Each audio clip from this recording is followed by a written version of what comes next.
Hello, mapagpalang araw sa inyong lahat. Isa pa, ito po inyong kaibigan kay Jesus, Brother Manny Bautista na po. Tayo po ngayon ay maghaharal ng Ebanghelyo ng ating Panginoong Jesus. Po.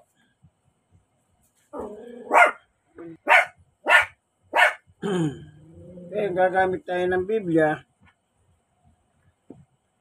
Siyempre, kapag ang salita ng Panginoon ang pinapaksa, Biblia ang ginagamit natin para hindi tayo maligaw.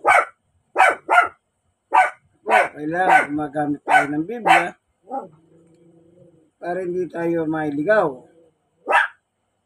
Ngayon, sa pag-aaral ng Biblia o paggamit ng Biblia, kailangan dahil kapag nagbabahagi ka o nagbabasa ka, ang Biblia kasi kumpleto na po eh. Para may sagot, may tanong, may sagot eh.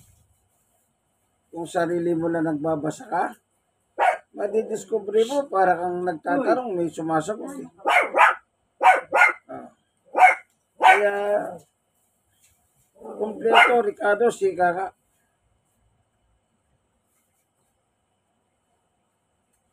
Ngayon, meron nakasulat dito sa kasulatan nung sabi ni Apostol Pablo doon sa ikalawang Timoteo o unang Timoteo chapter 2, 3 and 4. Ang sabi ng ating kasulatan, ito ang mabuti at nakalulugod sa Diyos na ating tagapagligtas. 4. Nang ibigay maligtas ang lahat ng tao at makahalam ng katotohanan ito. Kita niyo po. Napakaganda ng plano ng Diyos sa mga tao. Sa kabila ng ang tao po ay nahulog po sa kasalanan, andun pa rin ang katotohanan na ang ibig talaga ng Diyos, lahat ng tao na bubuhay sa mundo ay maligtas. Bakit po? Mahal tayo ng Diyos eh. Mahal tayo ng Diyos.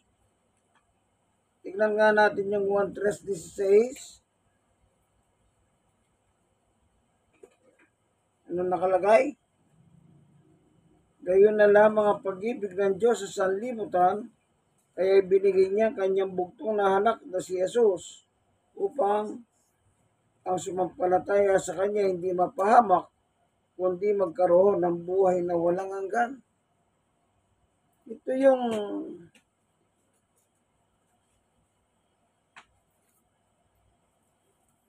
Ito po yung gusto ng Diyos na magkaroon ng kaligtasan ng lahat ng tao sa pamamagitan ng pananampalataya sa kanyang anak na si Jesus. Yun lang po ang parahan para tayo magkamit ng kaligtasan. Ano? Yun lang po ang kailangan.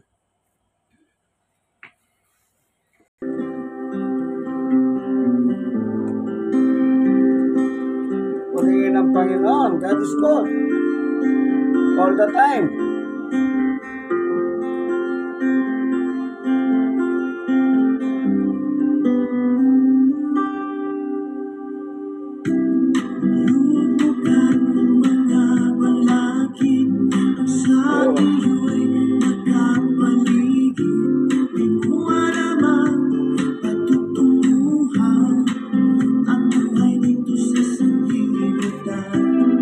Lagi mo asama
God is good all the time.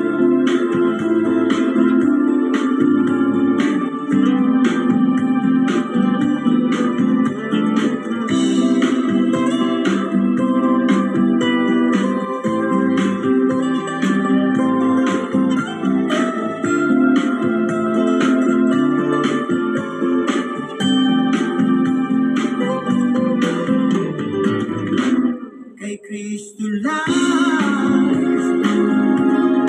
ang kaligtasan, magsisihan mo lang ang iyong mga pagkukulang. Kristo lang ang kapahingahan, lahat ng iyong kapaguran, tunay di mo na maranasan. Kay Kristo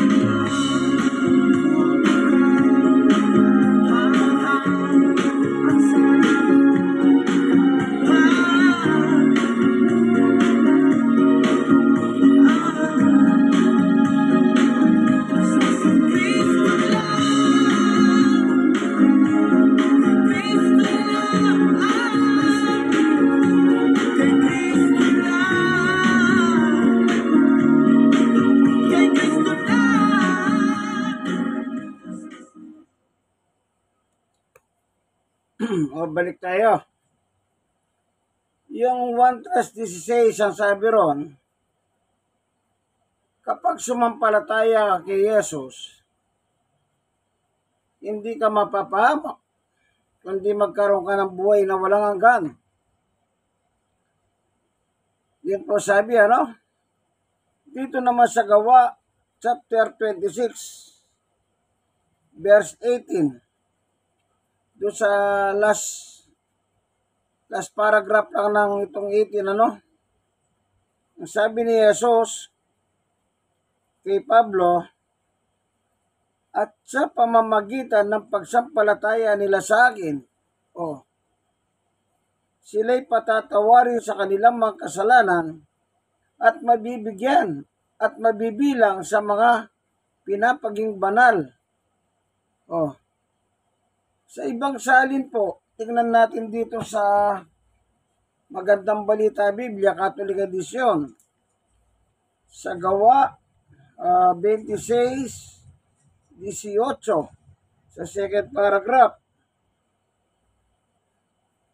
Ang sabi rito, at sa pamamagitan ng pananampalataya nila sa akin, sila'y patatawarin sa kanilang mga kasalanan at mabibigyan ng lugar kasama ng mga taong ginawang banal ng Diyos.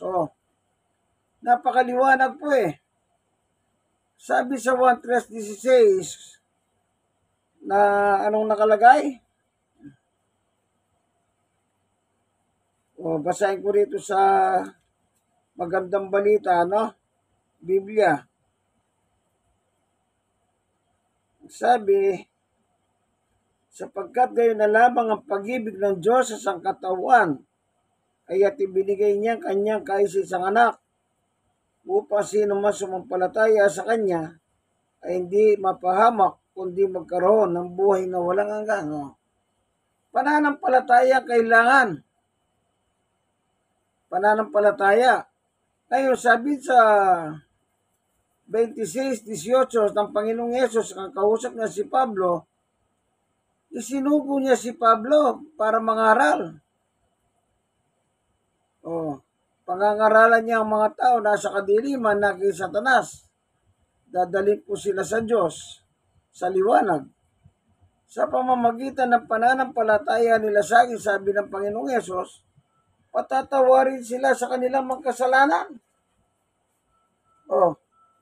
Kaya yung pananampalataya kay Jesus, in Christ alone, yan ang ibig sabihin. Walang tagapagligtas dito sa ibabaw ng mundo sa mga tao, kundi si Jesus lang. Tignan natin yung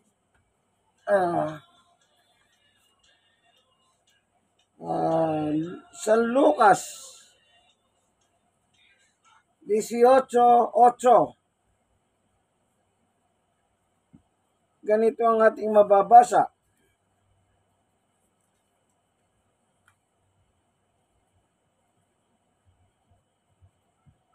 San Lucas 18:8. Ito nakalagay dito, ano? Ngunit, second paragraph uli.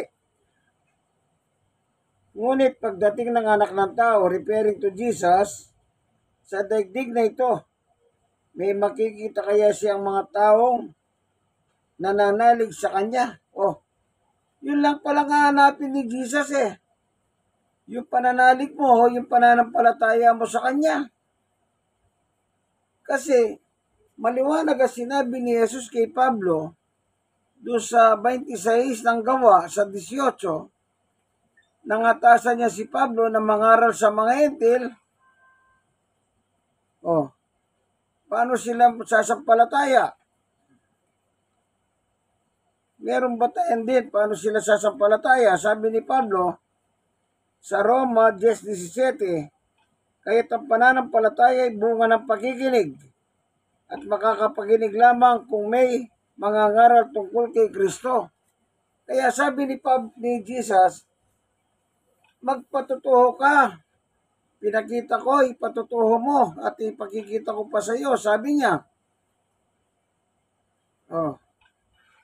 Doon sa chapter 26 ng Gawa, mula 12 hanggang 18, nakalagay diyon, yung ipakikita ko sa iyo, sabi niya, magpapatutuho ka, mangangaral siya. Ngayon, sa kanyang pangangaral, natural magkakaroon ng pananampalataya ang tao. Kasi yun ang kailangan maaralan ng tao para magkaroon siya ng tamang pananampalataya. Kaya pagsampalataya niya kay Jesus, kailangan yung aral na narinig niya tungkol kay Jesus, walang iba. Hindi tungkol sa religion, hindi tungkol sa simbahan, hindi tungkol kani-kanino. Ang sabi ni Pablo, yung ipapangaral, sabi niya, ay aral ni Kristo. Kaya hindi ka magkakamali pag sumampalataya ka kay Jesus, kasi ang pinakinggan mo, yung aral na nakasulat sa Biblia kay Jesus. Tandaan nyo po yan. Tandaan nyo. Kaya, isuko nyo po ang buhay nyo kay Jesus. Tumawag kayo sa Kanya. Sa pamagitan ng panalangin, bago ka matulog, kausapin mo si Jesus. Papasukin mo sa buhay mo. Siya po ang bahala. Siya ang bahala sa buhay mo.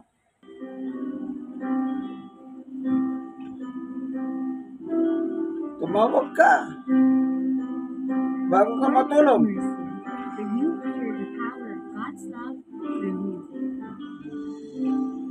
Minsan ay dumarating ang mga pagsubok sa buhay mo. Araw-araw nag-aalinlangan ka sa Panginoon. Nag-iisip ka kung ano ang iyong gawin. Ngunit nanatili pa rin sa buhay mo. Huwag mawalan ng pag-asa, kaibigan. Ang mga pagsubok sa'yo'y dumadaan lamang. Asahan mo, may handang tutulong sa'yo. Nagdilitibay si Yesu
Jesucristo.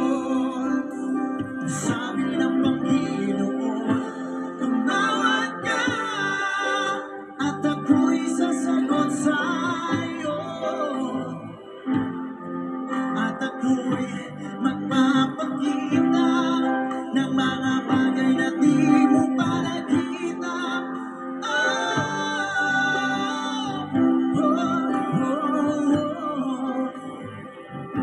Walang imposible sa Panginoon. To God be all the glory.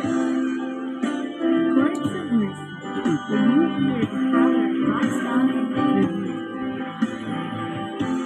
Maliwanag po. Sa pagbabalik ng Panginoong Yesus, pananampalataya ang hanapin niya sa ating mga tao. Kaya kung di pa sumusuko, kaibigan, suko mo ng buhay mo kay Jesus.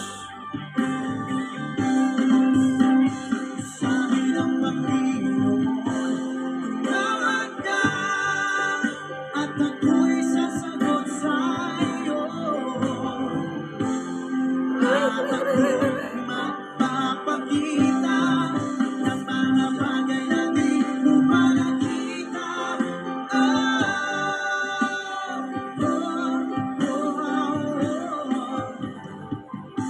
Walang imposible sa Panginoon.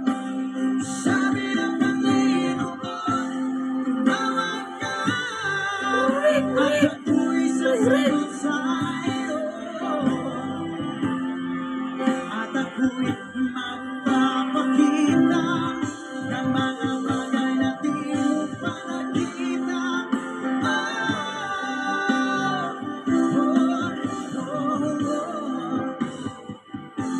Walang imposible sa Panginoon. Walang imposible sa Panginoon. Walang imposible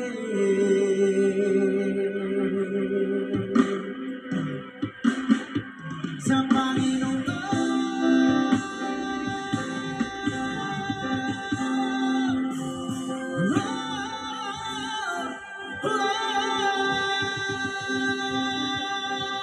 Chords of So maliwanag po, ano? Yang pananampalataya, hindi kailangan ng mayaman ka, mahirap ka, matanda ka, bata ka, maganda ka, hindi ka maganda, gwapo ka, hindi ka gwapo. Ang mahalaga po, yung pananampalataya mo sa Kanya. Yan ang magliligtas sa iyo. Yan ang magliligtas. Kagaya na sabi ng 1:16. Ibinigay ang anak ng Diyos, si Jesus. Sino mas sumampalataya sa Kanya, hindi mapapahamak kundi magkaroon ng buhay na walang hanggan. No? Ikaw mismo, ililigtas mo sarili mo, kaibigan. Kapag nakinig mo, narinig mo ang aral ni Jesus, yun ang sasampalatayanan mo, si Jesus. Ang anak ng Diyos na buhay. Amen. Kaya, kaibigan, hindi pa huli ang lahat. Ikaw nanonood ng video ito, tawagan mo, bago ka matulog, sabihin mo, Panginoong Yesus, pagarian mo ako. Pagarian mo ako, tulungan mo ako, kamo. Anong sabi niya? Tumawag ka at ako'y sasagot. Oh, ano pang ginagawa mo, kaibigan? Hindi ka ba naniniwala? Sasagot ang Diyos? Ewan ko, nasa iyo yan. Jeremias 33:3. Tumawag ka at sasagot ako, sabi niya. Amen? Amen. So, hanggang dito na lamang ang ating video, kaibigan. Itong inyong kaibigan, Jesus, Brother Manny Bautista. Like, share na share. Kayo mga nasisharean, mag-share kayo sa iba. Oh, malay ninyo, yung pag-share ninyo sa iba, ito pala yung kailangan nila, itong video ito. Kaya sana naman kung ano pa sinishare ninyo na walang kabuluhan. Sige po, hanggang dito na lamang, ano? Nawadat na kayo ng video ito nasa maayos na kalagayan. Ito po ang inyong kaibigan, Jesus Brother Manny Bautista. God bless us all. Bye-bye!